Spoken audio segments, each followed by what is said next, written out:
အာဇာခေါင်းဆောင်အပါဝင်အာဇာအဓိကကြတဲ့ခေါင်းဆောင်6ယောက်ကို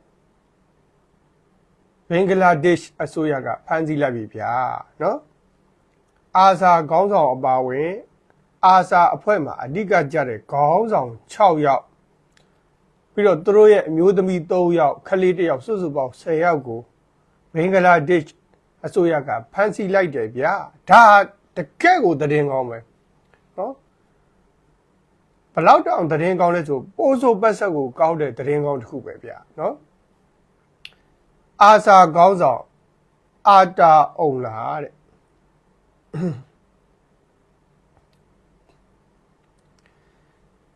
အဲ့ဒီအာဇာခေါင်းဆောင်အာတာအုံလာကိုဘလို့ဖမ်းမိခဲ့တယ်လဲဆိုရင်ဘင်္ဂလားဒေ့ရှ်ဒုက္ခသည်စခန်းမှာအလွန်ပြင်းထန်တဲ့ရာဇဝတ်မှုတွေကိုလုပ်ဖို့အတွက်ပြုဝတ်တဲ့စီဝေပွဲလုပ်နေတဲ့အချိန်နော်အလွန်ကိုကြမ်းတမ်းပြင်းထန်တဲ့နော်အကြမ်းဖက်မှုတွေလုပ်ဖို့အတွက်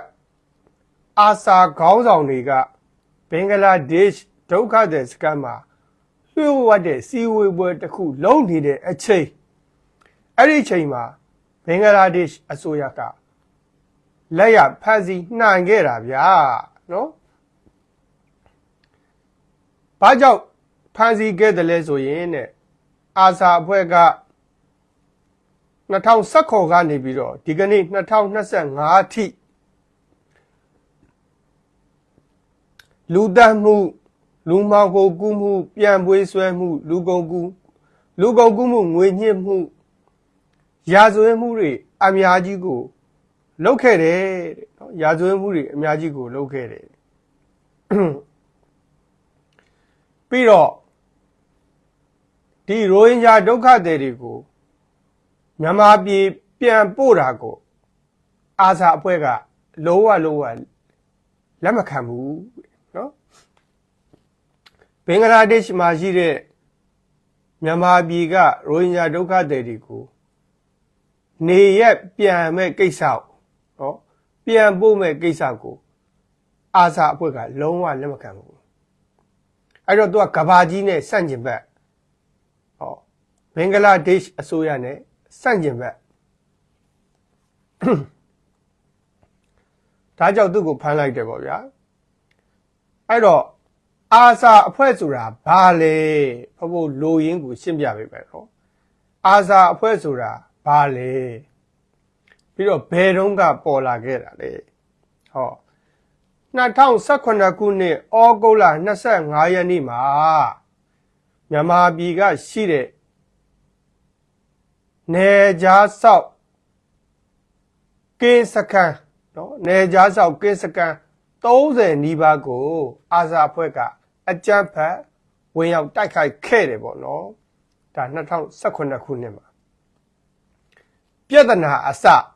အဲ့ဒီ2019ဩဂုတ်လ25ရက်နေ့ကစတာပဲเนาะအခုဂျီနိုဆိုက်ပြဿနာတွေအားလုံးရဲ့အဆက်ဟာအဲ့ဒီ2019ကစတာပဲ2019ခုနှစ်ဩဂုတ်လ25ရက်နေ့မှာဒီဘင်္ဂလားဒေ့ရှ်နဲ့မြန်မာနိုင်ငံနယ်ကြားဆောက်ရဲစခန်းကင်းစခန်း30နီးပါးကိုအာဇာအဖွဲ့ကဝင်ရောက်အကြမ်းဖက်တိုက်ခိုက်ခဲ့တယ်ဟောအဲ့ဒီအချိန်မှာမင်းအွန်လိုင်းဥဆောင်တဲ့မြန်မာစစ်တပ်က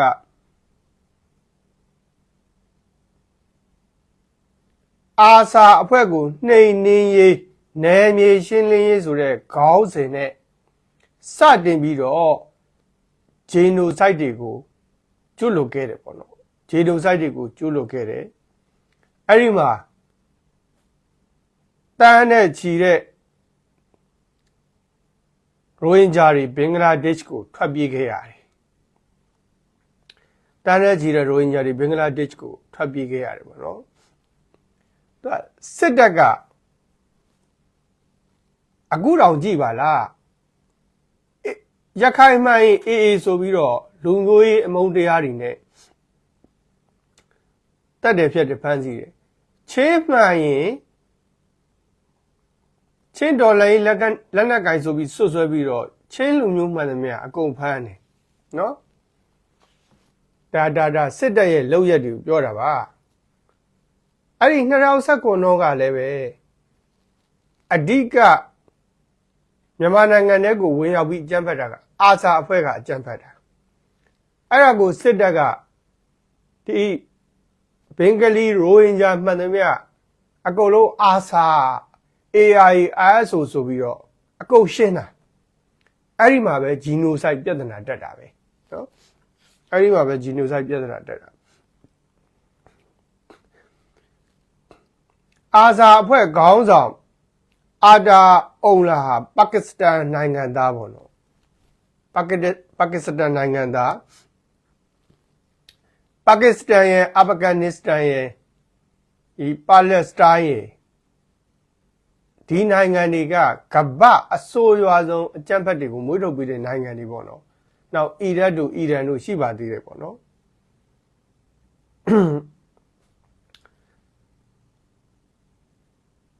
။ကမ္ဘာတရားရုံး ICJ ကအာဇာအဖွဲ့ဟာ2018ခုနှစ်နောက်ပိုင်းကတည်းကရိုဟင်ဂျာရွာတွေမှာပြည်သူတွေကိုအတင်းအဓမ္မတပ်သားစုဆောင်ပြီးတော့စစ်တပ်နဲ့ပေးခဲ့တယ်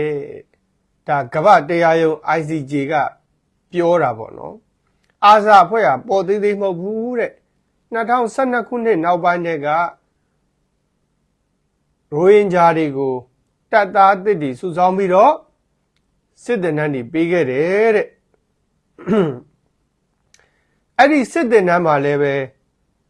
တာမန်ပုံကိုယ်တွေကစစ်တပ်နဲ့ပေးခဲ့တာမဟုတ်ဘူးတဲ့ဘင်္ဂလားဒေ့ရှ်မှာရှိတဲ့ရိုဟင်ဂျာခေါင်းဆောင်တွေနောက်ပါကစ္စတန်ကအကြမ်းဖက်ခေါင်းဆောင်တွေအာဖဂန်နစ္စတန်ကအကြမ်းဖက်ခေါင်းဆောင်တွေကိုယ်တိုင်ဦးစီးပြီးတော့ပေးခဲ့တာဒါကြောင့်အာဇာအဖွဲ့ဆိုတာပေါ်သေးသေးမဟုတ်ဘူးနော်အာဇာအဖွဲ့ဆိုတာပေါ်သေးသေးမဟုတ်ဘူးဟောဘင်္ဂလားဒေ့ရှ်အာဖဂန်နစ္စတန်ပါကစ္စတန်တကဘာလုံးမှာရှိတဲ့အကြမ်းဖက်အဖွဲ့အစည်းတွေနဲ့ဆက်နွယ်နေတာနော်ပေါ်သေးသေးအဖွဲ့မဟုတ်ဘူးတကဘာလုံးမှာရှိတဲ့အကြမ်းဖက်အဖွဲ့အစည်းတွေနဲ့ဆက်နွယ်နေတာ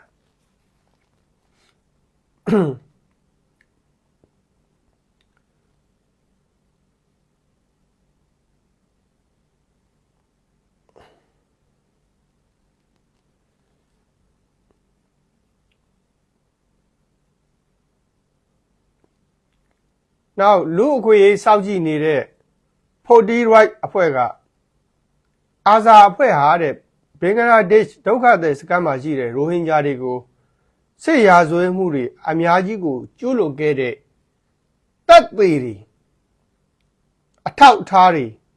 မှတ်တမ်းတွေအကုန်လုံးသူတို့မှာရှိပါတယ်ကဲပြီးရောဗျာအခု2021အာဏာသိမ်းပြီးတဲ့အချိန်မှာမင်းအောင်လှိုင်စစ်အုပ်စုပါသူတို့ပဲဂျီနိုဆိုက်ကျူးလွန်ခဲ့တဲ့အာဇာ AI ISO အဖွဲ့တွေနဲ့ပူးပေါင်းပြီးတော့တခါရခိုင်ပြည်နယ်မှာပြန်ပြီးတိုက်ခဲ့တယ်နော်ဟော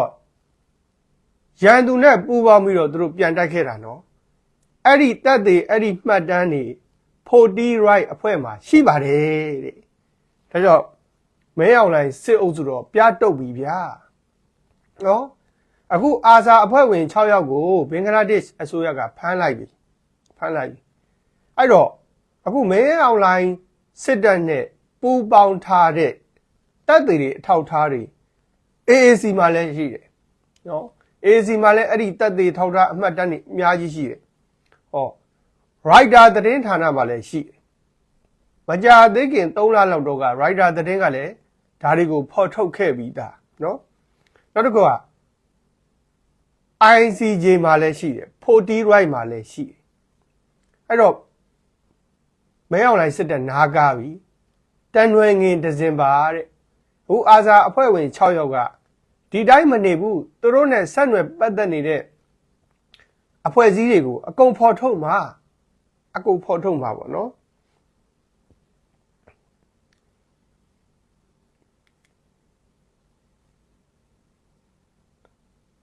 င်္ဂလားဒေ့ရှ်ဒုက္ခသည်စခန်းမှာရှိတဲ့အာဆာ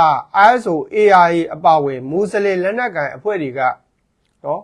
2021ခုနှစ်မှာတဲ့ဒုက္ခသည်22ယောက်ကိုတပ်ဖြတ်ခဲ့တယ်တဲ့2022ခုနှစ်မှာဒုက္ခသည်42ယောက်ကိုတပ်ဖြတ်ခဲ့တယ်တဲ့2023ခုနှစ်မှာနော်100နီးပါးကိုတပ်ဖြတ်ခဲ့တယ်တဲ့2024ခုနှစ်မှာ65ဦးထက်မနည်းကိုတပ်ဖြတ်ခဲ့တယ်ဒါ40 right ကပြောတာနော်အဲ့ဒီတပ်တွေအထောက်ထားတွေက AAC မှာလည်းရှိတယ်40 right မှာလည်းရှိတယ် ICJ မှာလည်းရှိတယ် Writer သတင်းဌာနမှာလည်းရှိအဲ့တော့ဘေးရောက်လိုက်စစ်တဲ့နားကားပြီနော်အခု40 right ကအမှတ်ကန်တွေကိုဖော်ထုတ်လိုက်ပြီနော်အာဆာတို့ ARA တို့ ISO တို့ဟာအကြမ်းဖက်မှုတွေအများကြီးကိုကျွလွန်ထားတဲ့သူတွေတဲ့နော်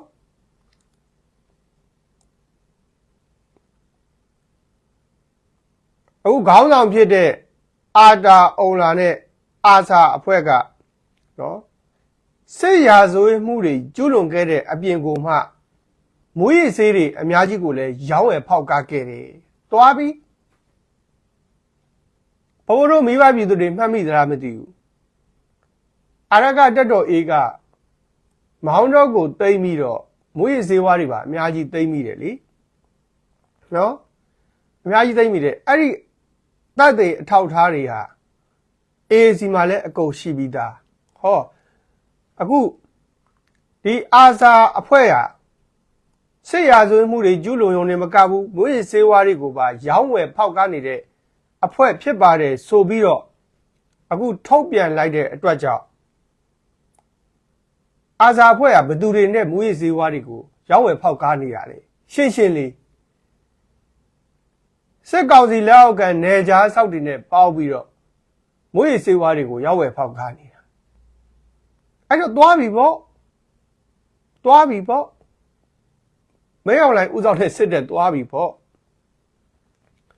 နော်အာဇာအဖွဲ့ဟာ2018ခုနှစ်ကနော်အာဇာအဖွဲ့ရဲ့အမိန့်ကိုမနာခံတဲ့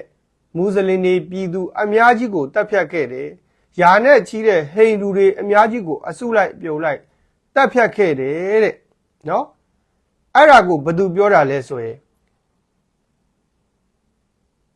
Amnesty International အဖွဲ့ကပြောတာဗျာ Amnesty International အဖွဲ့ဆိုတာနိုင်ငံတကာလူငင်းချမ်းသာခွင့်အဖွဲ့က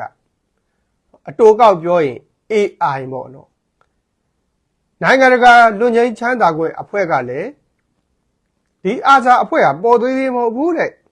နော်သူတို့အမိတ်ကိုမနာခံတဲ့မွတ်စလင်တွေအများကြီးကိုတပ်ဖြတ်ခဲ့တယ်ဟိန္ဒူတွေယာနဲ့ချီကိုလည်းတပ်ဖြတ်ခဲ့တယ်တဲ့အဲ့တော့အခုမင်းအောင်လိုင်းနဲ့ပေါင်းနေတဲ့အာဇာအဖွဲ့ဟာတွားပြီဗျနော်40 right ကလည်းသူတို့ဟာအကြမ်းဖက်အဖွဲ့ပါမွေးဆေးဝါးတွေကိုရောင်းဝယ်ဖောက်ကားနေတဲ့အဖွဲ့ပါသူတို့မှာထောက်ထားတွေအများကြီးရှိပါတယ်ဆိုပြီးအခုပြောလာပြီဟောနိုင်ငံတကာလူငင်းချမ်းသာခွင့် Amnesty International အဖွဲ့ကလည်းသူတို့ဘာတက်တွေအထောက်ထားတွေအများကြီးရှိပါတယ်ဆိုပြီးတော့ပြောပြီ ICJ ကလည်းပြောပြီဟော Writer သတင်းဌာနကလည်းပြောပြီအဲ့တော့အာဇာအဖွဲ့ကတော့လစ်ပြီဗျာနော်အာဇာအဖွဲ့လစ်ပြီဆိုရင်မင်းအောင်လိုက်အဖွဲ့ကလည်းပဲတန်ရွယ်ငင်တစ်စင်ပါသူတို့နဲ့ပူပေါင်းထားတာဒီမွေးစေဝါရောင်းဝယ်ဖောက်ကားမှုစစ်ရာဇဝတ်မှုကျူးလွန်မှုတွေအကုန်လုံးဖော်ထုတ်ခံရတော့မှာနော်အကုန်လုံးဖော်ထုတ်ခံရတော့ပါနောက်တဲ့အာဆာရဲ့ထိတ်တန်းခေါင်းဆောင်အဖွဲ့ဝင်မော်လဝီရာမတ်ကော်ရိန်နဲ့မော်လဝီအော်လီတို့အခုလွတ်မြောက်နေတယ်နော်မော်လဝီရာမတ်ကော်လိန်နဲ့မော်လဝီအော်လီတို့အခုလွတ်မြောက်နေတယ်ခေါင်းဆောင်2ယောက်လွတ်မြောက်နေသေးတယ်ပေါ့နော်ခေါင်းဆောင်6ယောက်ကိုဖမ်းလိုက်ပြီးနောက်ထပ်အာဆာအဖွဲ့ဝင်ခေါင်းဆောင်2ယောက်ကို မဖမ်းမိသေးဘူးလွတ်မြောက်နေတယ်ပေါ့နော်အဲ့မော်လဝီကော်လိန်ကကော့ပစားခရိုင်မွတ်စလင်ဒုက္ခသည်စခန်း1မှာနေထိုင်ပါတယ်တဲ့ဒါရိုဟင်ဂျာဒုက္ခသည်စခန်းကောက်ကပြောတာနော်အခုလွတ်မြောက်နေတဲ့မော်လဝီရာမတ်ကော်လိန်ကကော့ပစားမွတ်စလင်ဒုက္ခသည်စခန်း1မှာအခုရှိနေပါတယ်တဲ့ဟောမော်လဝီအော်လီကတော့တေဆုံးသွားပြီဆိုပြီးတော့တည်င်းလွှင့်ပြီးတော့ပုံရှိုးကွယ်ရှိုးနဲ့တက်နက်ဒေတာမှာအကြမ်းဖက်တွေကိုကျူးလွန်နေတယ်ဟောမော်လဝီအော်လီကသူ့ကိုယ်သူတေဆုံးသွားပြီဆိုပြီးတော့စထန်ဟူစိန်လိုပေါ့ဗျာကိုရောင်ဖျောက်ပြီးတော့တက်နက်ဒေတာမှာအကြမ်းဖက်လုပ်ငန်းတွေကိုဆက်လက်ပြီးတော့ကျူးလွန်နေပါတယ်တဲ့ဒါဘင်္ဂလားဒေ့ရှ်ဒုက္ခသည်စခန်းမှာရှိတဲ့တကယ်မှန်ကန်တဲ့သတင်းအရင်းမြစ်ကောက်ကပြောတာပေါ့နော်အဲ့တော့မဖမ်းရသေးတဲ့ကြံရှိနေသေးတဲ့မော်လဝီရာမတ်ကော်လိန်နဲ့မော်လဝီအော်လီတို့ကလက်ရှိဘင်္ဂလားဒေ့ရှ်မှာရှိတယ်အဲ့ဒါကိုရောဘာကြောင့်ဘင်္ဂလားဒေ့ရှ်အစိုးရကမဖမ်းဆီးရသေးတာလဲနော်မိကိုထုတ်ကြရှိတယ်နော်ဘာကြောင့်မဖမ်းဆီးရသေးတာလဲမိကိုထုတ်ကြချင်းအဲ့ဒါတွေကိုဘုံနောက်မှာပြောမယ်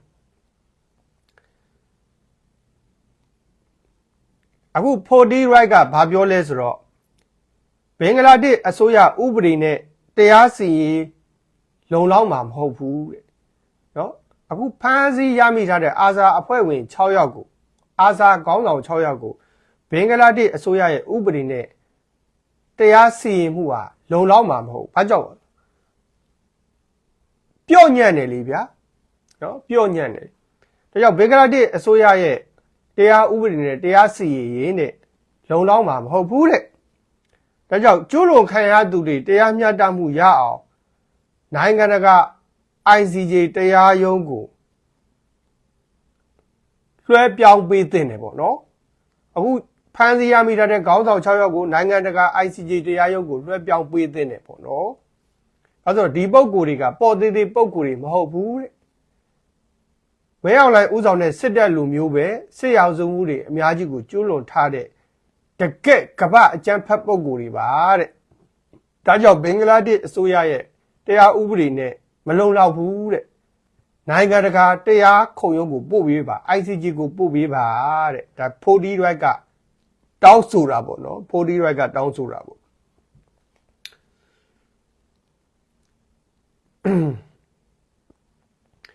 ပြီးတော့ဘင်္ဂလားဒေ့ရှ်အစိုးရအနေဖြင့်တဲ့အခုမွတ်စလင်လက်နက်ကိုင်တွေရဲ့ရာဇဝတ်မှုတွေအတွက်နော်မြန်မာနိုင်ငံဆိုင်ရာလွတ်လပ်သောစုံစမ်းစစ်ရေးရန်တရား IIMM ဆိုတာကမြန်မာနိုင်ငံအတွက်လွတ်လပ်သောစုံစမ်းစစ်ရေးအဖွဲ့ဗျာနော်ပြီးတော့ ICC နိုင်ငံတကာရာဇဝတ်ခုံရုံးနောက် ICJ နိုင်ငံတကာရာဇဝတ်ခုံရုံးအဲ့ဓာတွေကိုနော်အဲ့ဓာတွေကိုပို့ပေးရမယ်ပေါ့နော်ဒီဖမ်းဆီးထားတဲ့ခေါင်းဆောင်6ယောက်ကို IIM တို့ ICC တို့ ICJ တို့ကိုလွှဲပြောင်းပေးရမယ်ပေါ့နော်လွှဲပြောင်းပေးရမယ်ပေါ့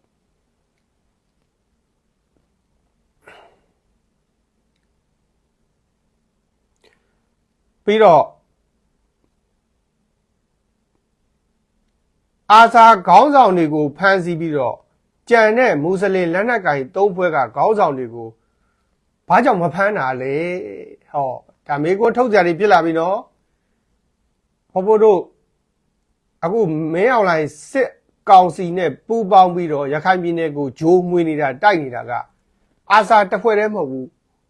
မွတ်စလင်လက်နက်ကိုင်4ဖွဲ့ရှိတယ်အာဆာ AI ISO နော်4ဖွဲ့ရှိတယ်အခုဘင်္ဂလားဒေ့ရှ်အစိုးရကအာဆာတစ်ဖွဲ့တည်းကိုပဲဘာကြောင့်ဖမ်းတာလဲအာဇာတစ်ဖွဲ့တည်းကိုတော့အကုန်ဖမ်းတာမဟုတ်ဘူးနောက်2ယောက်ကြံသေးတယ်အဲ့ဒီ2ယောက်ကလည်းအခုလက်ရှိဘင်္ဂလားဒေ့ရှ်အစိုးရနိုင်ငံထဲမှာပဲရှိတယ်ဒုက္ခသည်စခန်းမှာပဲရှိအဲ့ဓာတွေကိုဘာလို့မဖမ်းသေးတာလဲဒါမေကွန်းထုတ်ကြတယ်ရှိတယ်နော်မေကွန်းထုတ်တတ်တယ်တကယ်တမ်းကျတော့ဘင်္ဂလားဒေ့ရှ်ကလည်းကောင်းတဲ့နိုင်ငံမဟုတ်ဘူးနော် ကောင်းတဲ့နိုင်ငံမဟုတ်ဘူးဘုံဘုံတို့နိုင်ငံကိုအများကြီးဒုက္ခပေးတဲ့နိုင်ငံနော်ကောင်းတဲ့နိုင်ငံမဟုတ်ဘူးအဲ့တော့ဒီအာဇာခေါင်းဆောင်6ယောက်ကိုပဲဖမ်းပြီးတော့တခြား3ဘွဲ့ကိုရောဘာလို့မဖမ်းတာလဲနော်ဘာလို့မဖမ်းတာလဲ